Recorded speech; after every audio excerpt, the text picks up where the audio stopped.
Hey folks, welcome back to the channel. John here from Wild Boar Cycling, and I got Brian. And you saw us last week. Well, Brian brought home this new to him Marlin 6, which, wow, on the surface looks really amazing and terrific shape. So you might be thinking, well, gosh, I'll go out on Facebook Marketplace or Craigslist and look for a new bike. What I want to give you today is a really easy way for you to look at that bike that you're thinking about on the secondary market. Now, this is not a substitute for taking it to your local bike shop and giving it a really good inspection, but it'll get you started in that direction. Okay, let's look at it.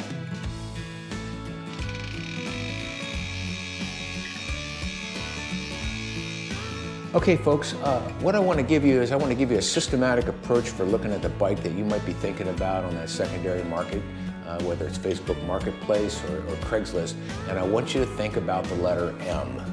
We're going to start down here on the front and think about this giant letter M. Up, down, up, and down.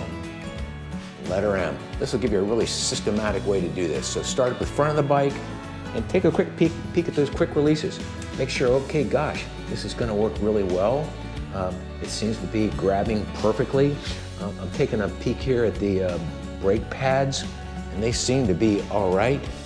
If you step back a little bit now, I'm going to take, and I want you to think about rotating the handlebars 90 degrees and then trying to rock that back and forth and make sure that that headset is all really nice and tight and there's no extra play in there. So now I'm working my way up to the bike.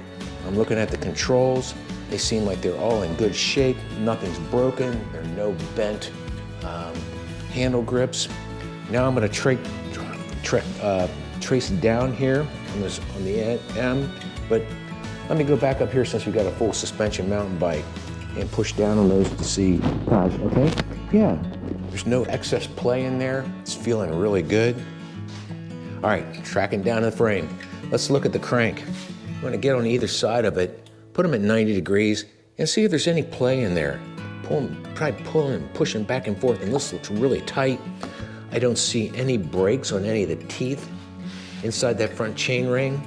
Looking really, really good. We're gonna trace back up now, up the seat post, and I'm gonna look at this, your connector here, and make sure that's tight. Yep, that fits really well. I'm gonna pull the saddle back and forth. If you have if you're purchasing a bicycle that maybe has a dropper post, yeah, take close attention for that extra play that you might find in there. Now let's drop down here for the next side of our M. Looking here for the rear drivetrain. I'm looking at the cassette back here. Looks to be in really great shape. No broken teeth. I'm looking for the derailleur. Now here's something that it's a really easy tell if the bike might have some problems. I do not see any scuff marks at all on that derailleur where it might indicate that the bicycle fell over and landed on that, which might cause problems with the hanger. Switching around to the other side, same story. I'm checking the quick releases, and I'm looking in here at the brake pads, making sure that they're all in a good spot. That is a really quick and dirty way to take a peek at your bike that you might be buying on that secondary market. Thinking about the letter M, up, down, up, and down. A lot of times you might go out there and find a bicycle and say, wow, this is so beautiful, I want it, but you're not looking at all the components in a really specific and organized method. Cool. Well, folks, there you have it.